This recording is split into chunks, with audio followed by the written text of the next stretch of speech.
Hello, folks, and thank you for tuning into the Federalist Files. On today's show, we'll do Federalist number 58. It is titled, Objection that the number of members will not be augmented as the progress of population demands considered. Written by James Madison, February 20th, 1788. Topics include reevaluation for representatives every 10 years. Representatives will favor more populous states. Senate will favor smaller states, the balance of the two departments of Congress. So this one's actually, to me, it's pretty profound, and it kind of explains the measures that were put in place, having these two different separate chambers of Congress to level out the smaller states from the bigger states, give the smaller states a defense against the larger states, and a larger states, in a sense, some sort of a defense against the smaller states as well. It kind of balances all the powers out. So the final charge against the House of Representatives from dissenters to be examined is, and I quote, grounded on a supposition that the number of members will not be augmented from time to time as the progress of population may demand, end quote. So Madison, he already discussed this in earlier papers, but he repeats once again that the number of representatives proposed to be 65 and will be reevaluated. So 65 in the House of Representatives, and they will be reevaluated after 3 years.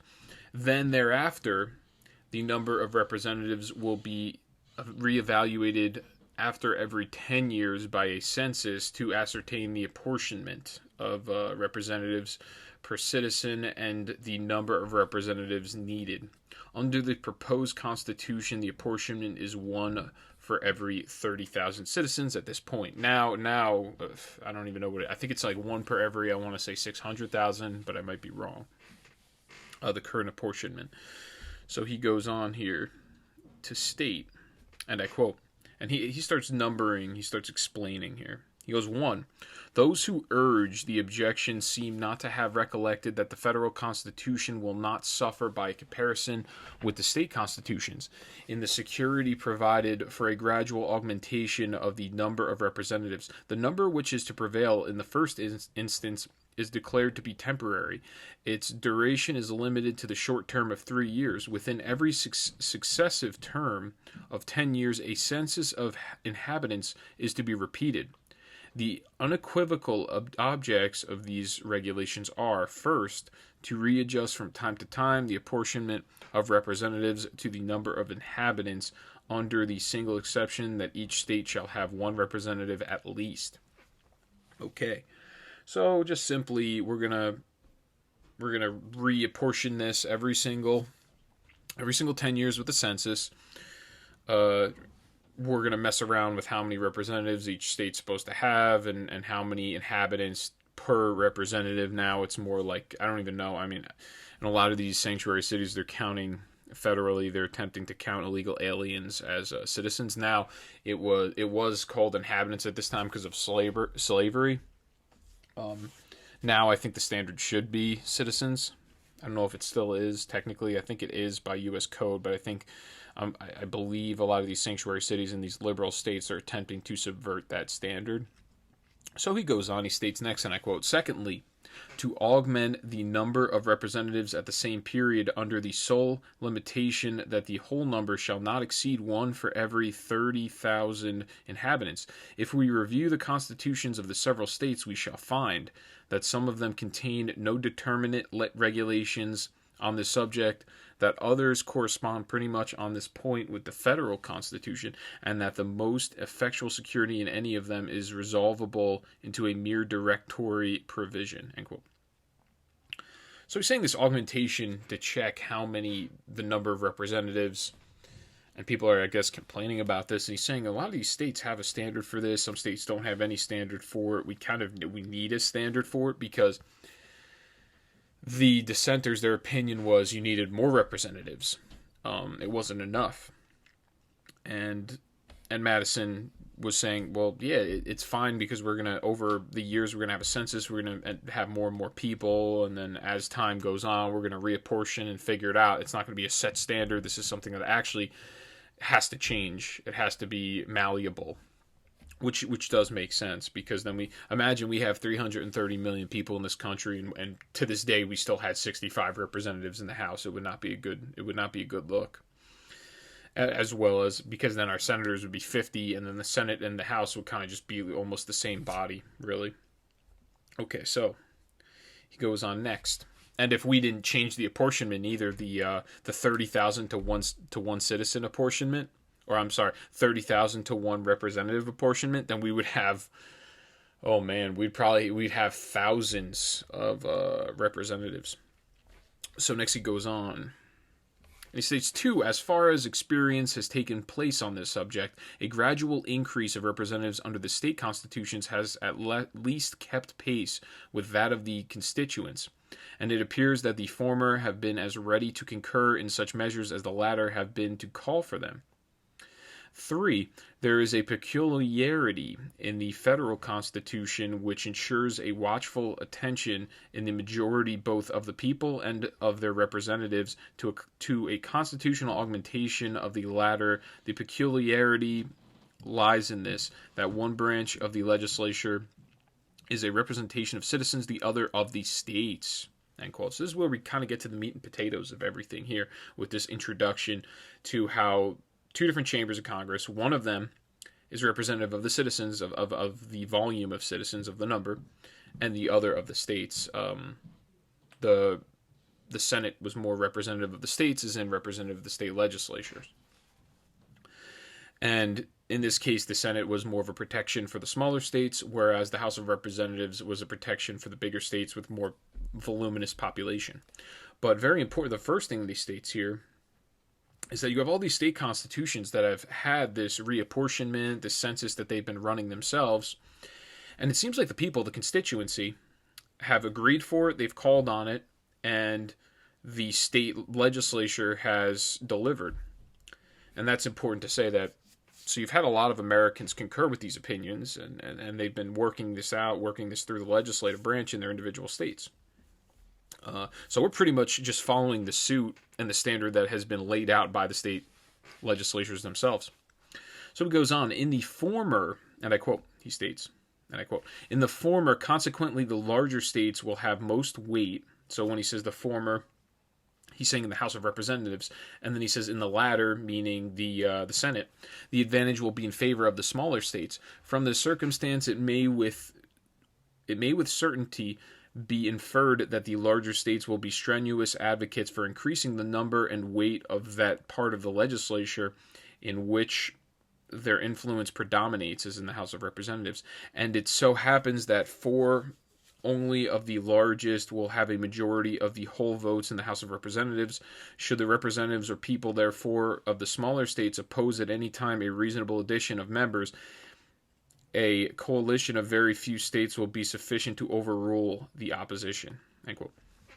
So if you have a system, and he tries to explain this, 4 states at this time, of the 13 states, 4 of the states in the House of Representatives had the majority themselves in the House of Reps. If you took 4 states, they could beat the other 9 in the House of Reps. I'm sorry. What is it? The other I'm doing math here in my head, and I'm losing it. You had 4 states, yeah. So they could beat the other 9. I'm not wrong. I'm right. So you had 4 states that could beat the other 9 states in this case. So if you did have some sort of reasonable reapportionment that was pushed forward, that reasonable, once again, a reasonable accommodation, reasonable change, these very few states, the states that had less, could not even gang up on these 4 other states. So they would be overruled in that case, and that is in the House, they would be overruled. Okay? And due to this, the large states at the time was 4. They would fight for more representatives and different apportionments to benefit themselves, whereas the small states will be able to band together with the power of the Senate to overrule, and that's the important part here. So they could beat them in the House, but the Senate was owned by these smaller states, because these smaller, of these 9 states that were smaller, they had 18 senators. Of these 4 big states, all they had was 8. So they really didn't have much power in that regard. That was pretty much, that would cause the balance, the give and take, if you will. So he goes on, he states, and I quote, it may be alleged perhaps that the Senate would be prompted by like motives to an adverse coalition, and as their concurrence would be indispensable, the just and constitutional views of the other branch might be defeated. This is the difficulty which has probably created the most serious apprehensions in the jealous friends of a numerous representation. Fortunately, it is among the difficulties which, existing only in appearance, vanish on a close and accurate inspection." End quote. So he's saying, okay, so we're going to have a Senate then that's ruled by the smaller states, and the smaller states are going to shove it down the throat of the larger states. But he says, well, at a close inspection, that is just not the case, and he's going to debunk that myth. So he states, and I quote, "Notwithstanding the equal authority which will subsist between the two houses on all legislative subjects, except the originating of money bills, it cannot be doubted that the House composed of the greater number of members, when supported by the more powerful states, and speaking the known and determined sense of a majority of the people, will have no small advantage in a question depending on the comparative firmness of the two houses. This advantage must be increased by the consciousness felt by the same side of being supported in its demands by right, by reason, and by the Constitution, and the consciousness on the opposite side of contending against the force of all these solemn considerations." End quote. Let's try to put that in better, more consumable format. What he's illustrating here is, and it's very important, that the House of Representatives holds the purse. They hold the money. They hold a lot of legislative acts. If you want to pass any law, it has to first be written in the House of Representatives and approved. Then it goes to the Senate for confirmation. And then once it goes through the Senate, it goes to the president's desk, the Oval Office, whether he wants to sign it into law or attempt to veto it, where it gets kicked back to the other two legislative chambers. So it says it's important that the defense of the House in this case would be that they write all the bills. They hold the purse. They put out the funding. Every single year they do the budget. They don't do a great job of it, but they do it. And with the exception of the originating of money, which I don't know on all, which all will subsist between the originating of money bills, I think is only the power of, I can't remember that one specifically. If that's just the House of Representatives have a say in that, nobody else. Or if the Senate particularly has. It's one of the two of them. But that doesn't really matter. It's irrelevant in this case. He's saying the House of Representatives, they have the power to pass all laws, to start all laws, to write them into summation, to write them into action. If you want to go through, let's say if the Senate just keeps shooting things down, and there's small states, their states need some sort of relief from the federal government, well, the House of Representatives says, well, listen, you guys got to play ball. There's a haggling with this. There is a give and take, like I mentioned before. There's some sort of business deal that needs to be done in this case. Where, and I don't really like to call it a business deal because it's kind of smarmy, and the government's using all of our money to make business deals, which really doesn't sound good in essence. But the importance of this is that the House of Representatives, the House of Reps, hold the power. They hold the purse. They hold the ability to write legislation into law. So if these smaller states that are more representative or represented by the Senate need some sort of relief, they're not going to give it to them unless if they pass other laws that are needed. So that's kind of what you see, I guess, the give and take in our government currently. But here you notice that he doesn't mention anything like that. He just mentions supporting the Constitution, demanding the rights of the people. Like, those are all the things that at this time we're worried about. Now it's things like healthcare. It's stupid, minimal things that government should have no say in and should have no hand in. But now that's what we're worried about in our modern day, because the corporate media, as well as Democrat politicians, Republican politicians, they've tricked everybody into thinking that big government's a good thing, that we need reliance on government, that the role of government and the scope of government is much wider than originally interpreted. So he goes on.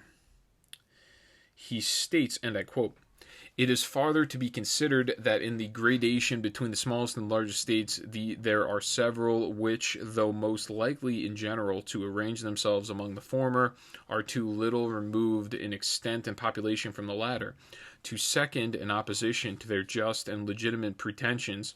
Hence it is by no means certain that a majority of votes, even in the Senate, would be unfriendly to proper augmentations in the number of representatives. It will not be looking too far to add that the senators from all the new states may be gained over to the just views of the House of Representatives by an expedient too obvious to be overlooked." So he's saying then you also have to understand the people that work in the Senate, the people that they've taken an oath on the Constitution, they have a duty to the people and a duty to the country. They're not always going to be out there for themselves. They're going to actually concert with the House of Representatives, and they will come to conclusions and come to agreements and amends with the House of Representatives in some of these cases, especially when at the very end, when he says it's too obvious to be overlooked. So Madison details coalitions may be started to prevent large states from obtaining an inordinate amount of representatives, causing tyrannical power. He states, and I quote, "As these states will for a great length of time advance in population with peculiar rapidity, they will be interested in frequent reapportionments of the representatives to the number of inhabitants. The large states, therefore, who will prevail in the House of Representatives will have nothing to do but to make reapportionments and augmentations mutually conditions of each other. And the senators from all the most growing states will be bound to contend for the latter by the interest which their states will feel in the former." End quote. So they will contend for the latter. They will contend with, I'm trying to find it here, the reapportionments, because then they're going to have less people in their states, which I've mentioned. So they'll have less representation in their states. So Madison remarks, and I quote, "These considerations seem to afford ample security on this subject and ought alone to satisfy all the doubts and fears which have been indulged with regard to it." So it's the idea of there's going to be a balancing of powers. House has certain powers in certain regards. Senate has some. Smaller states protected by the Senate. Bigger states protected by the House of Representatives. Madison expresses the House of Representatives would quell the power of the smaller states utilizing the Senate because, and I quote, and this is what I mentioned before, "the House of Representatives cannot only refuse, but they can alone can propose the supplies requisite for the support of government. This power over the purse may in fact be regarded as the most complete and effectual weapon with which any constitution can arm the immediate representatives of the people for obtaining a redress of every grievance and for carrying into effect every just and salutary measure." End quote. So this power of purse can be regarded as one of the most complete and effectual weapons, and it's important that they give it to the House of Representatives rather than the senators. The reason why they give this power to the House of Reps is that they thought that it was the safest under the House of Representatives because they only ran 2-year terms. So if the House of Reps, if they wanted to go tyrannical, they wanted to do a federal government takeover of things, they would quickly be voted out because they only run 2-year terms. Is one thing, and the other thing is there's more people in the House of Representatives, so it's harder to concert and to get together. It is harder to get a full group of people to all agree on one thing and one action, and that's I think very important. In the Senate, they run these 6-year terms, so you don't want to give them that much power in the Senate. It's almost like by making the government more scatterbrained and making them disorganized is how you ensure the rights and the freedoms of the people. And I think that's what he's illustrating here, and throughout the paper in a general sense as well. In this excerpt, Madison is referring to the power of the House of Representatives to control the budget of the United States. This is in pertinence to their power to appropriate funds. Madison notes in reference to the government next, and I quote, "The smaller the number and the more permanent and conspicuous the station of men in power, the stronger must be the interests with which they will individually feel in whatever concerns the government. The utmost degree of firmness that can be displayed by the federal Senate or President will not be more than equal to a resistance in which they will be supported by constitutional and patriotic principles." End quote. So he's also saying the smaller the number of people in this body in the Senate themselves, the more permanent and conspicuous the station. They have longer terms. There's only 50 of them in the country. There's a lot less. They have more political power.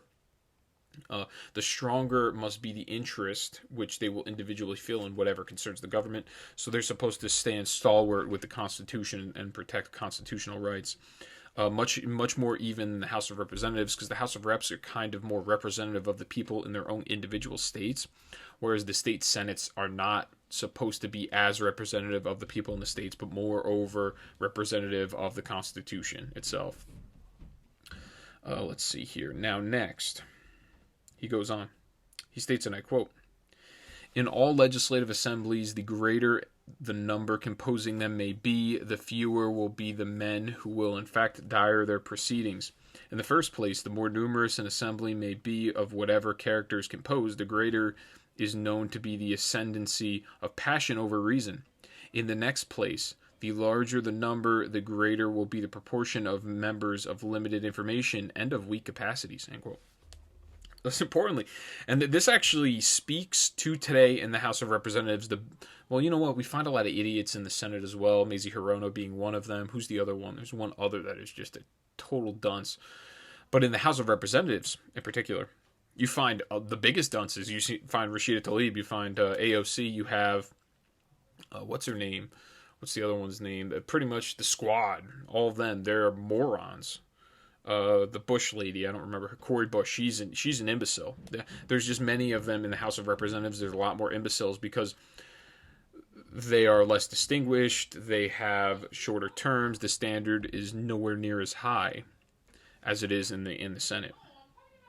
So you have these legislative assemblies that have greater numbers of people. They're saying that they're going to be much more, they're going to have an impetus that is from passion rather than reason, which makes sense as well. If you ever watch the proceedings from the House of Representatives, generally it's grandstanding. I mean, it's the same way in the Senate as well, but there's much more a distinguishment in the Senate. You know a lot of the senators in the country. If you see them in a general sense, off the top of my head, I could probably name like maybe 20 senators.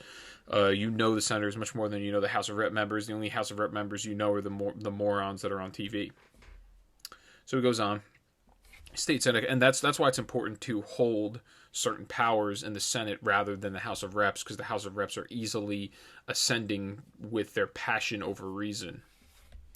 So he goes on, he states, and I quote, "In the ancient republics, where the whole body of the people assembled in person, a single orator or an artful statesman was generally seen to rule with as complete a sway as if a scepter had been placed in his single hand.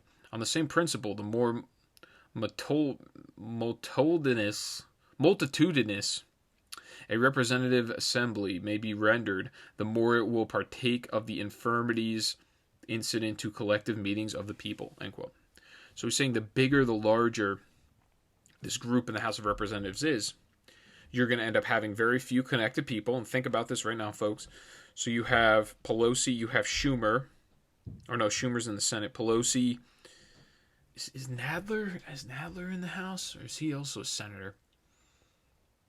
I can't remember now. So you got Pelosi, you have a lot of these other idiots, you have the AOCs, the AOC crowd, Sheila Jackson Lee's another one, Maxine Waters. You have these few people.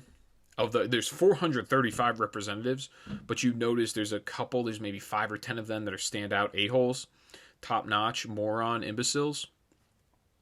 And they're the ones that pretty much hold the scepter, and they're the orator that tell everybody, oh, this is what we're doing, this is what we're doing. So there's much more passion, once again, over reason. Oh, Ted Lieu, he's another imbecile. There's so many of them. There's so many morons that it's hard to kind of compose them all in my brain and cogently, state them to you all. But Ted Lieu may be actually the worst out of all. He's the most cringy, genuflecting upon the woke mob. He's probably top-notch, biggest losers of our political generation. So Madison, he argues that the more representatives pass the necessary amount, the more collective meetings that will lead to more ignorance, a symptom of the lack of knowledge and experience, infecting them with fallacious arguments. He states, and I quote, "The people can never err more than in supposing that by multiplying their representatives beyond a certain limit, they strengthen the barrier against the government of a few. Experience will forever admonish them that, on the contrary, after securing a sufficient number for the purpose of safety, of local information, and of diffusive sympathy with the whole society, they will counteract their own views by every addition to their representatives." So what he's arguing here is by making more and more representatives beyond a certain limit, they're strengthening this barrier against the government of a few. Experience, it's worse when you go beyond a certain limit, because then it gets to a point where it's useless and it's irrelevant. It becomes ineffective. An experience will forever admonish, is what he's saying, is will forever warn you that after securing the sufficient number for the purpose of safety, of local information, of diffusive sympathy with the whole society, they will counteract their own views by every addition of their representatives. So the more people you add, the more fuel you almost add to the fire. So it's very important finding the balancing act of how many people you need in government before it becomes whether it's tyrannical, it becomes much more thriving on emotion than on reason and factual information. So next he goes on to state, he states, and I quote, "The countenance of the government may become more democratic, but the soul that animates it will be more oligarchic. The machine will be enlarged, but the fewer and often the more secret will be the springs by which its motions are directed," end quote. So this is just him once again alluding, the bigger and bigger you make government, the worse it will be, the more it will be derived and driven by the idea of emotion rather than reason, fact, or individual freedom, individual rights.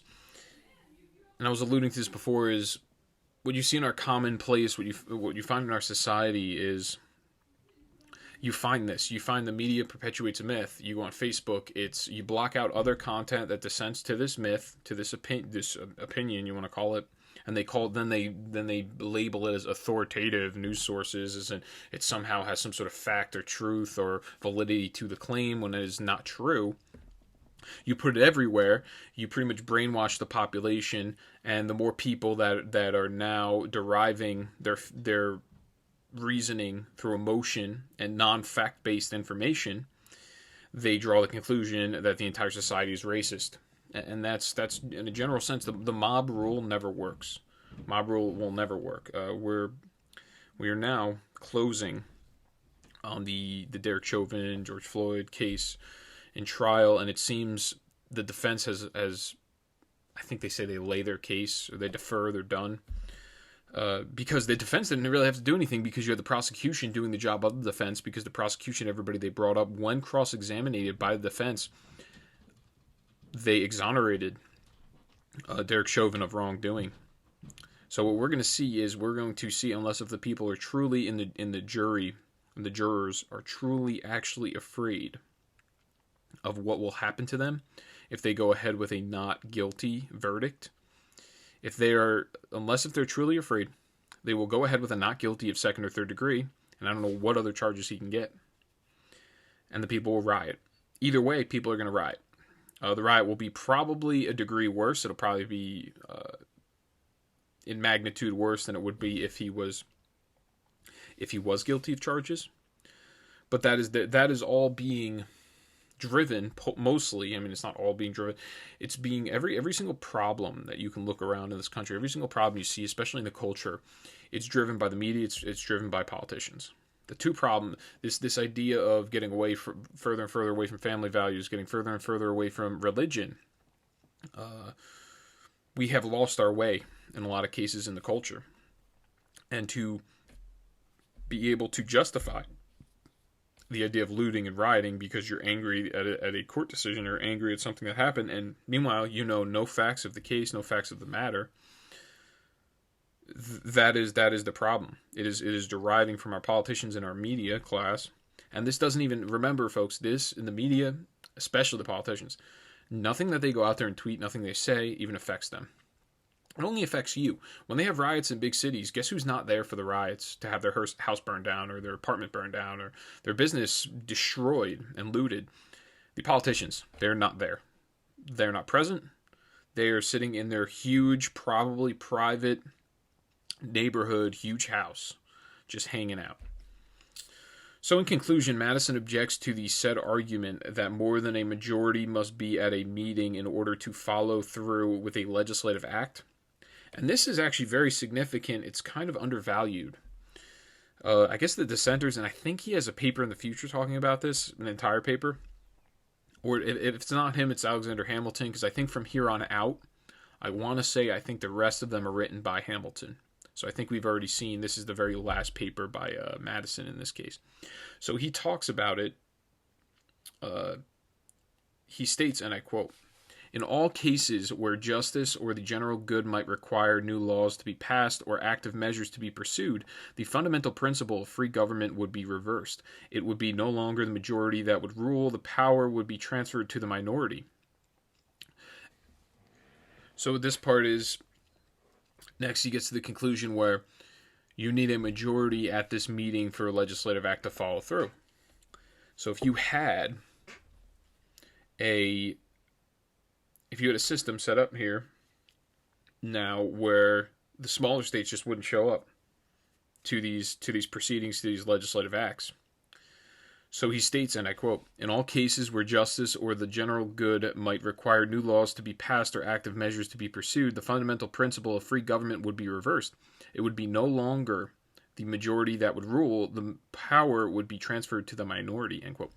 I guess he's saying that, I guess the contention here is that in the House of Representatives, you can just have people not show up to for the legislative act, and it would just adjourn the entire court for that reason if the majority of people didn't, if it was more than a majority that wasn't there, or really less, because it has to be more than a majority. So let's say it was made up of 150 members, 51 at least would have to be there to be able to follow through with the legislative act.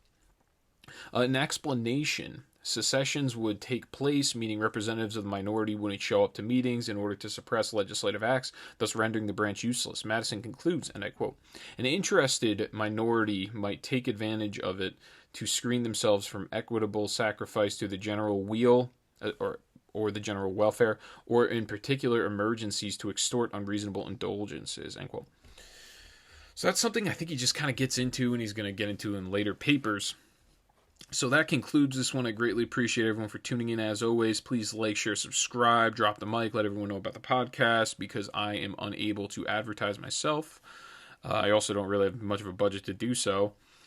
And if you can, please, I highly advise you to tune into the weekend special. As always, all of the current event episodes, if you really want to know the background noise that's going on while the media is kind of throwing up and perpetuating this story in everyone's face in the news cycle, I kind of have some of the background insight at what's really going on. So I thank you all for tuning in. I greatly appreciate it. You all have a great weekend.